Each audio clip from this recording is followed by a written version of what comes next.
On vous souhaite la bienvenue à ericlatour.com. Aujourd'hui, on est dans la thématique de la guignolée parce que c'est dimanche qui vient, le 5 décembre. Dans quelques instants, on vous parle de ce que font les gens du Centre d'action bénévole d'Iberville. Mais d'abord, commençons du côté de Saint-Jean-sur-Richelieu avec la Saint-Vincent-de-Paul-Saint-Jean qui a un nouveau directeur général en la personne de Yann Labelle.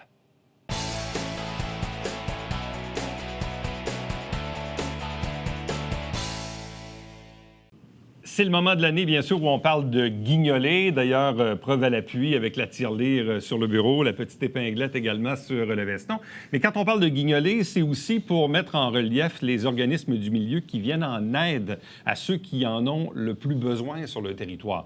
Et sur le territoire de la nouvelle ville fusionnée de Saint-Jean-sur-Richelieu depuis une vingtaine d'années, il y a toujours 4 ou 5 organismes qui aident différemment. Dans le secteur de l'ancienne ville de Saint-Jean, ce qu'on appelait autrefois les fameuses 7 ou 8 paroisses, c'est toujours la Saint-Vincent-de-Paul de Saint-Jean qui a le mandat de s'occuper de pauvreté et d'aider les gens dans le besoin. Et on vous présente aujourd'hui le nouveau directeur général de l'organisme, Yann Labelle, qui est avec nous. Bonjour et bienvenue. Félicitations. Merci. En poste depuis le mois de juillet dernier, donc vous n'avez pas fait de tour de roue encore au grand complet, mais là, vous entrez dans le blitz de la guignolée. C'est mon grand moment, là, il paraît. Là. Expliquez-nous un peu dans quel contexte vous êtes atterri à la direction de la Saint-Vincent-de-Paul. Bien, moi, je travaillais en restauration comme directeur pendant longtemps, pendant une vingtaine d'années. J'avais un bac en gestion et tout. Mais là, ma fille est tombée malade. Elle a eu la leucémie et tout. Fait qu'on a arrêté de travail pour la maladie de ma fille. Puis l'après-maladie aussi, une fois qu'elle a été guérie en rémission, là, il y a eu la remise en question. Puis pendant qu'on était en arrêt de travail, on a fait affaire avec des organismes, le Camp, Fondation Marie-Rivier, qui nous a aidés. Tu sais, nous, on était 2 travailleurs, puis à un moment donné, on est tombé à un salaire maladie. Ma femme était très autonome, donc elle n'avait plus de salaire. Fait qu'on a fait face à... On a fait des demandes.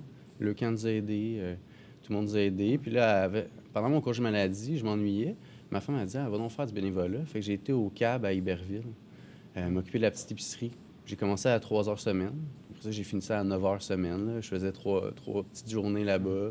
J'ai connu Elisabeth là-bas, qui était la directrice, qui est encore la directrice.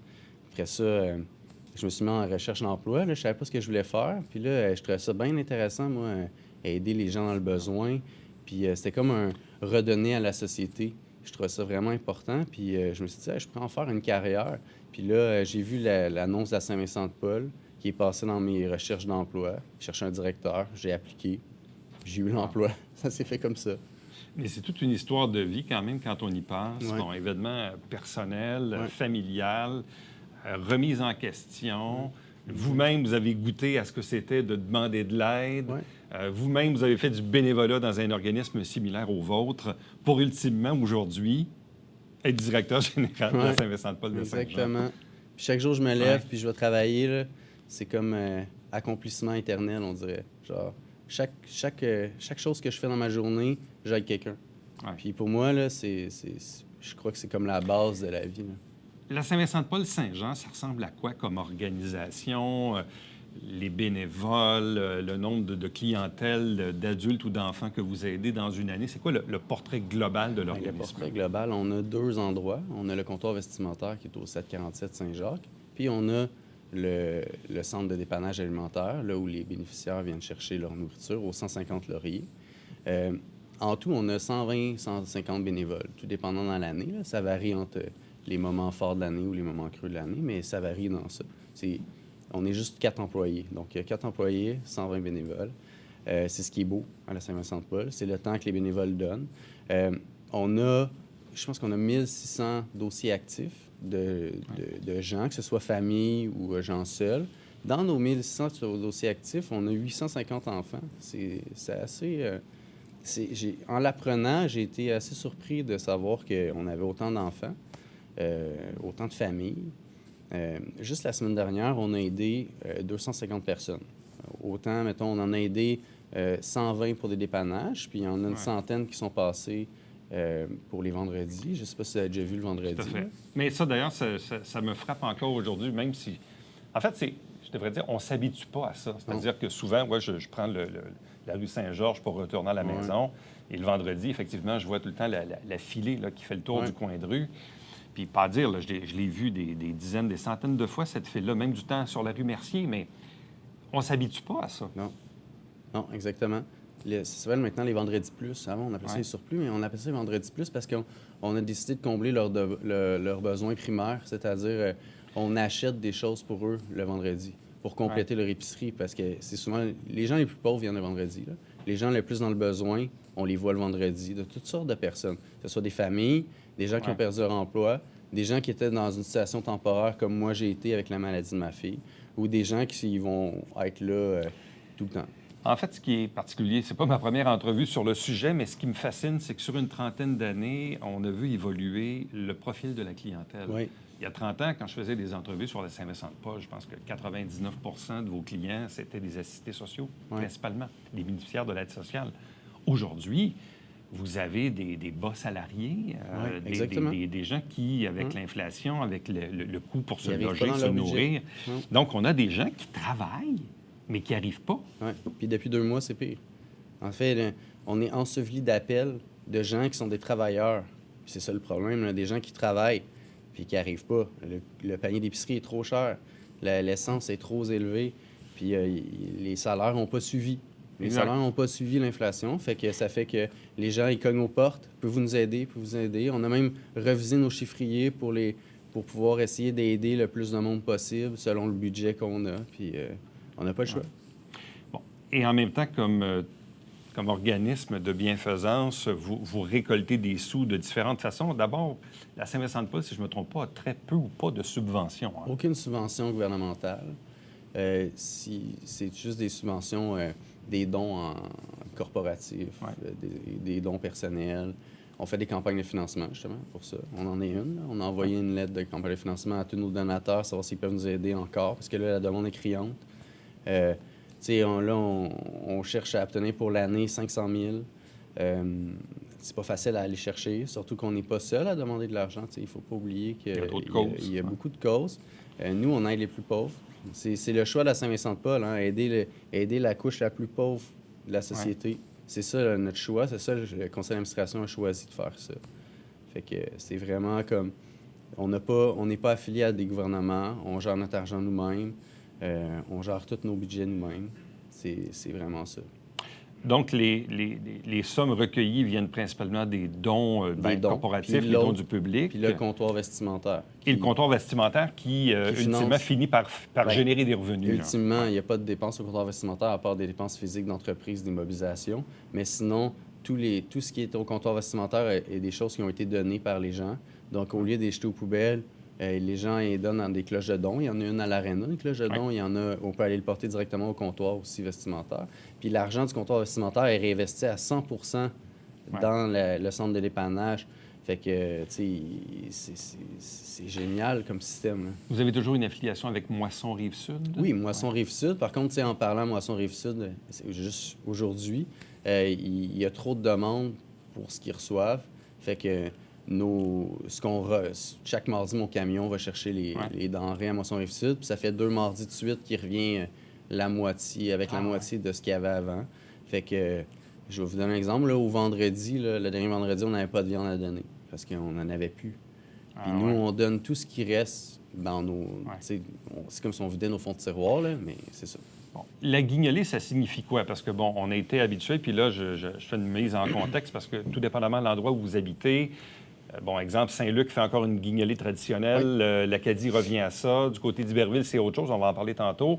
Du côté de Saint-Jean, on prend un peu la formule de l'année passée, c'est-à-dire que les gens peuvent aller porter des denrées à des endroits assignés. Exactement. Mais sinon, on invite les gens à donner de l'argent. Oui. En fait, le don en argent, ce qui est bon, c'est que, justement, ça nous permet d'acheter du lait, du pain, des denrées périssables. Parce qu'on complète ce qu'on ne reçoit pas en don. Puis souvent, les denrées périssables, c'est pas ce qu'on reçoit le plus. Les épiciers nous aident avec les surplus ou les trucs qui, quand ils arrivent proche de la date, les épiciers nous les envoient avant de les jeter. Puis là, on les récolte, puis on les donne. Mais là, ces temps-ci, même en épicerie, les inventaires sont plutôt bas, donc on en reçoit moins. Fait que c'est vraiment Puis ce que je remarque aussi, c'est que la demande est criante depuis 2 mois à cause, justement, et les gens ont faim, mais... Depuis 2 mois, c'est là qu'on en reçoit le moins de choses possible. Il y a toujours quelqu'un à quelque part qui vient nous aider. Comme Dalisa peut nous appeler et dire « Hey, j'ai des saucisses pour vous. » Puis il nous en donne 100 caisses. Ou la semaine passée, c'était une palette de bleuets, de pasquier là, qu'ils n'ont pas utilisé, qu'ils nous ont donné au lieu de l'acheter. Puis les bleuets étaient super bons, puis on les a donnés. Mais tu sais, on se nourrit pas juste avec des bleuets. C'est un peu le concept. Là. Fait que c'est un effet de groupe. Ça prend du monde pour nous aider. Ça prend différents types de personnes. Puis avec l'argent qu'on a, nous, on vient combler ces besoins-là. C'est les besoins manquants en denrées. Là, dans le fond, avec cette année, pour la guignolée, est-ce qu'on réussit à concocter des paniers de Noël ou vous donner des coupons? Moi, j'aime mieux, en fait. Mon équipe faisait déjà ça. On fait ça l'année passée, c'est-à-dire des cartes cadeaux d'épicerie. Ouais. Au lieu de faire une grosse boîte de dépannage ou de panier pour Noël, il y a 2 raisons à ça. Avant, ils faisaient ça au Fort Saint-Jean ici, qui est fermé pour des gros événements comme ça. Donc, on ne peut pas l'utiliser pour créer un gros achalandage. Puis, c'est beaucoup d'organisation, faire des paniers de Noël. Puis moi, ce que je prône depuis que je suis là, c'est le libre choix d'un bénéficiaire qui n'a pas le choix dans la vie. C'est-à-dire, à Noël, moi, j'aime mieux donner des cartes cadeaux d'épicerie pour qu'il ait le choix de s'acheter ce qu'il veut. Parce que c'est Noël pour tout le monde. Puis toute l'année, moi, je le restreins dans une boîte de dépannage. Quoique dans ma boîte de dépannage, j'offre des choix. J'impose pas un chou ou quelque chose, mais la base est là. Il va manger les céréales que je vais lui donner. Parce que c'est ça que j'ai aujourd'hui. Puis à Noël, moi, je trouve ça important là, que c'est un humain qui peut choisir. Les gens ont un peu de contrôle sur ce qu'ils ont. Oui, ils n'en ont pas de contrôle dans la vie. Ils subissent. Ils subissent tout ce qu'ils ont dans la vie, ils le subissent. Mais là, ce jour-là, je vais leur donner une belle carte cadeau. Puis on va lui concocter chacun un cadeau pour hommes, femmes, enfants. Puis tout ce beau monde-là va pouvoir passer Noël, faire ce qu'ils veulent. Ça ne me regarde pas ce qu'ils font avec l'argent. Mais au moins, ils vont l'avoir choisi. Donc, dimanche qui vient, le 5 décembre, dimanche le 5 décembre, les gens peuvent aller porter des denrées non périssables, soit à votre local sur la rue Laurier, exactement, ou au comptoir vestimentaire sur la rue Saint-Jacques. Mais sinon, on invite les gens donc à donner de l'argent. Comment peuvent-ils donner de l'argent? Ils peuvent le faire physiquement, mais on peut le faire en ligne. Ben oui, en ligne, sur notre site web, il y a une touche « Don ». Fait que je donne, puis on remplit les données. On donne le montant qu'on veut. Il n'y a pas de petits dons en passant. Tout à fait. Moi, 1 $ est tout aussi important que 20 $. C'est important. ssvpsaintjean.org. Exactement. C'est pile ça. C'est ça. Bien, Yann Labelle, merci beaucoup de ce tour d'horizon. Bienvenue, oui, allez-y. Je pourrais juste faire un petit scoop. Allez-y, on aime ça. Tu vas aimer ça. Le 19 décembre, il va y avoir le brunch de la mairesse qui revient. La mairesse Bouchard, on est en train de travailler là-dessus. Puis tous les fonds vont être remis à la Saint-Vincent-de-Paul de Saint-Jean. Puis la raison, c'est que quand elle a fait du porte-à-porte dans le Vieux-Saint-Jean, elle a fait face à l'extrême pauvreté. Puis ça l'a vraiment touché au cœur. Donc, le 19 décembre, elle va venir vous voir pour en parler. Parler du brunch de la mairesse, c'est bien. Exactement. C'est bien. On invite les gens à être généreux 12 mois par année, mais bon, particulièrement là parce que c'est la guignolée. Et c'est peut-être le rappel de dire aux gens d'aider, évidemment, les plus Effectivement, il faut. Merci beaucoup. Ça fait plaisir. Reste avec nous, puisqu'au retour, on poursuit un peu sur la même thématique, cette fois avec Élisabeth Boucher du Centre d'action bénévole d'Iberville.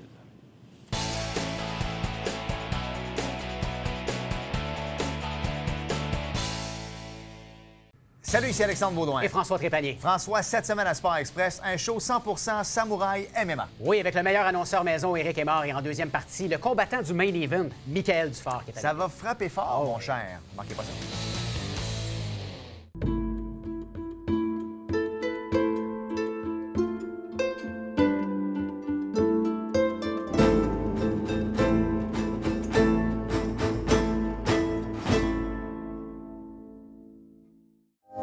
Mesdames et messieurs, bonjour et bienvenue à La Justice entre nous. Mon nom est Serge Hébert.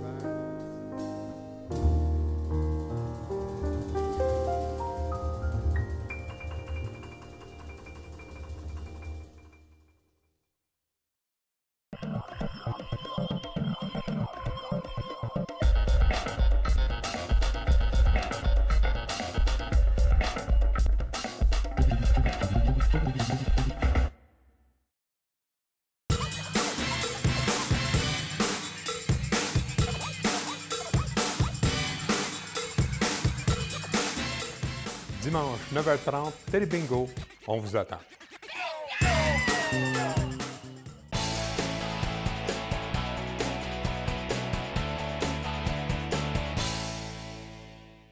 Dimanche, le 5 décembre, c'est la guignolée sur le territoire de Saint-Jean-sur-Richelieu. Il y a plusieurs organismes du milieu qui font ça chacun un peu à leur façon.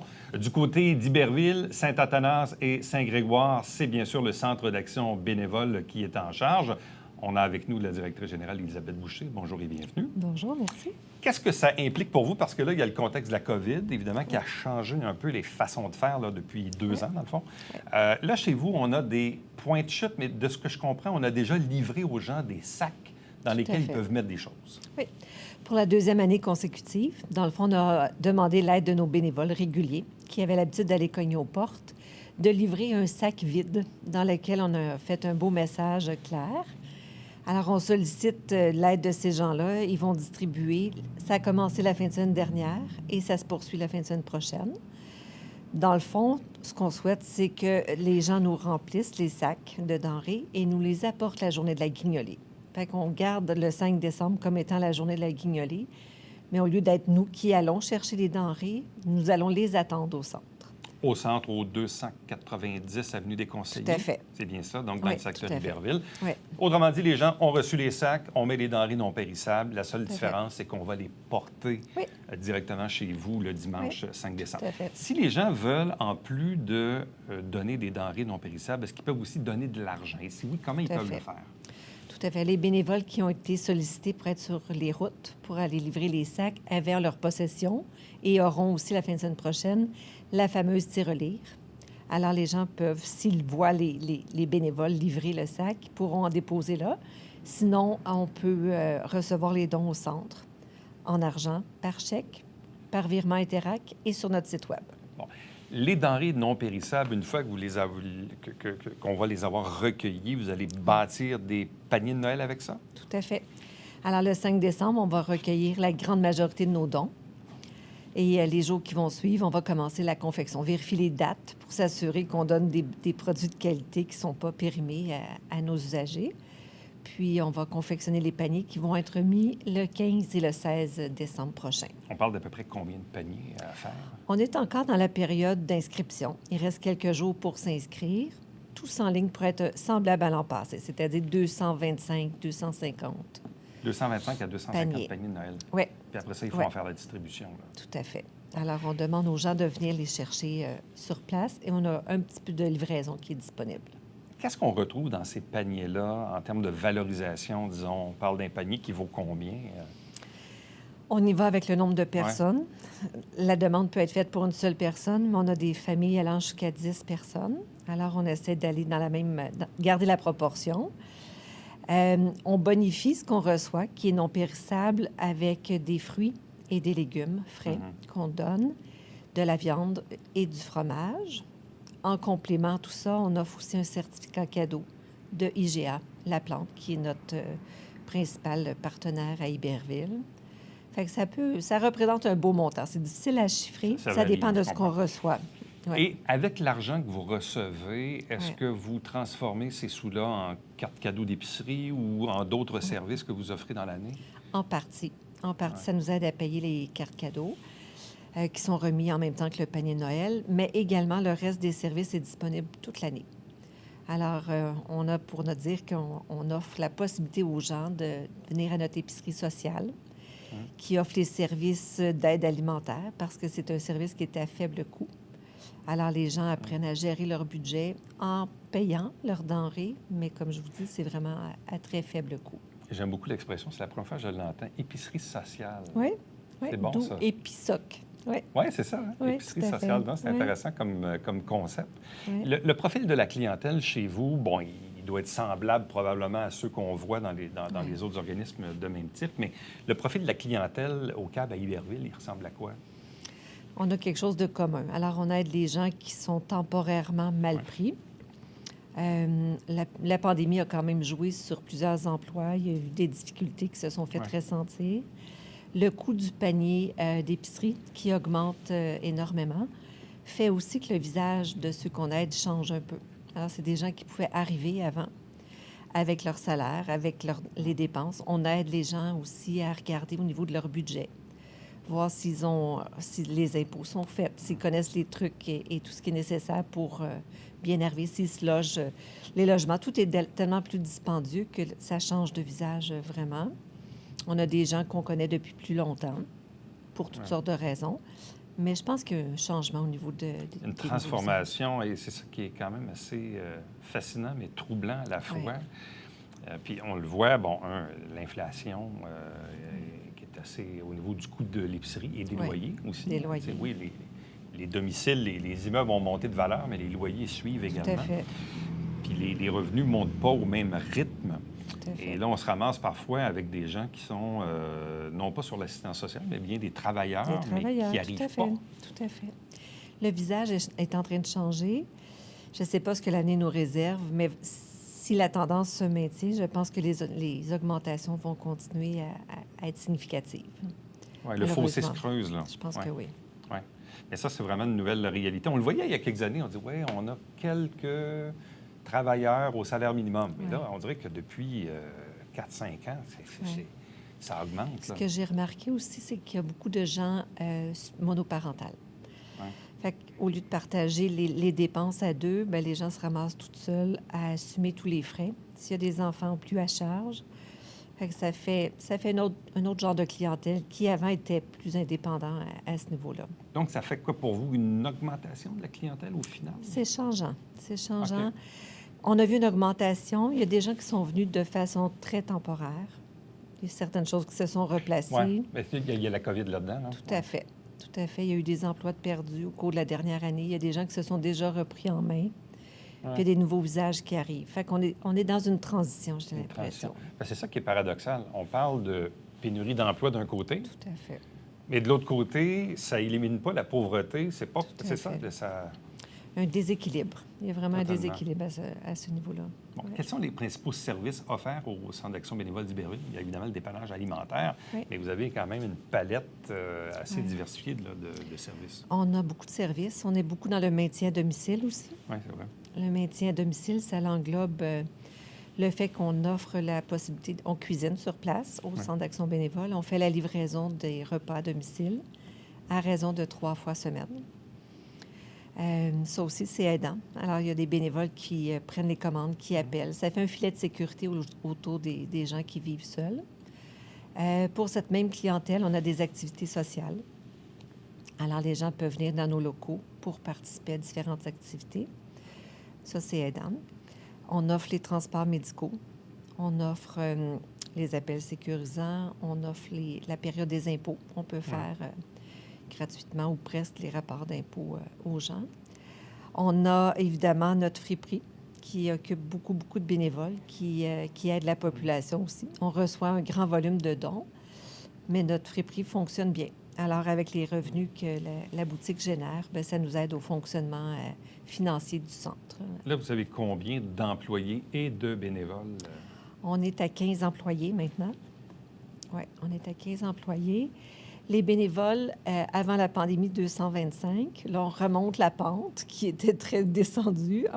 On s'est ramassé en mars avec une trentaine de bénévoles. Fait que le centre s'est complètement vidé. Ah, oui. Ah oui, c'était triste, là. C'était...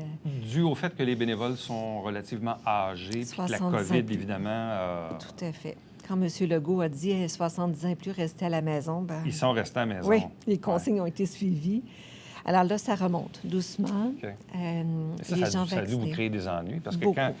quand un organisme comme le vôtre, évidemment, je comprends que vous avez Ouais. des employés, mais pas de bénévoles, on ne peut rien faire. Je veux dire, ça prend On des pouvait pas, bénévoles. c'est ça. On a eu le prêt. Il y a des gens qui sont venus temporairement nous Ouais. prêter main forte, heureusement. D'ailleurs, la Ville de Saint-Jean était un bon partenaire à ce niveau-là. Fait que ça nous a permis principalement d'assumer. Il y a certains services qui ont complètement arrêté là, pendant la pandémie, puis ça nous a permis de répondre aux besoins de la clientèle qui était confinée à la maison.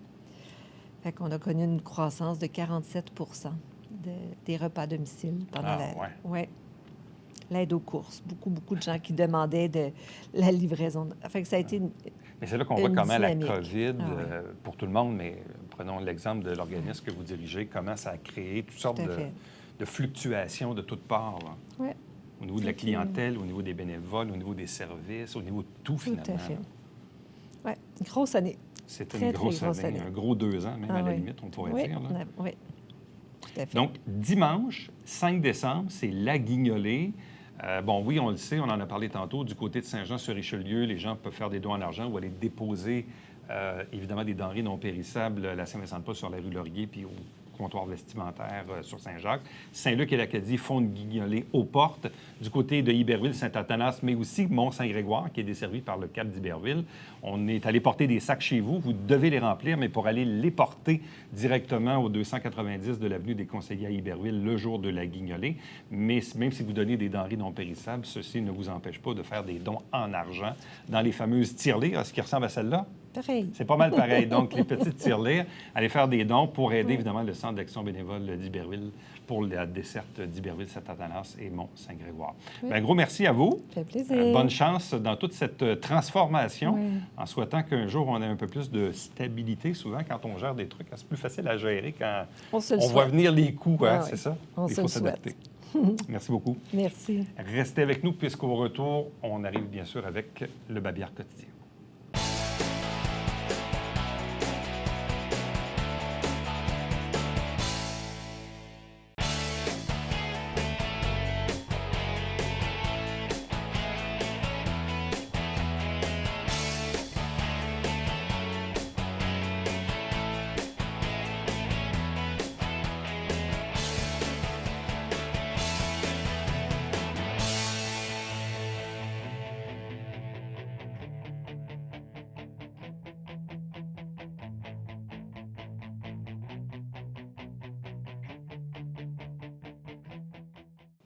On a procédé tout récemment avec la nouvelle mairesse Bouchard à l'inauguration d'un monument en l'honneur de Honoré Mercier à l'intersection de la 9e avenue et de la 4e rue dans le secteur Iberville. Honoré Mercier qui a bien sûr été un grand premier ministre du Québec, natif de ce côté-ci de la rivière, secteur Iberville, Sabrevois. Bref, on en a profité bien sûr pour honorer sa mémoire dans le parc qui porte son nom. À demain. Bye-bye.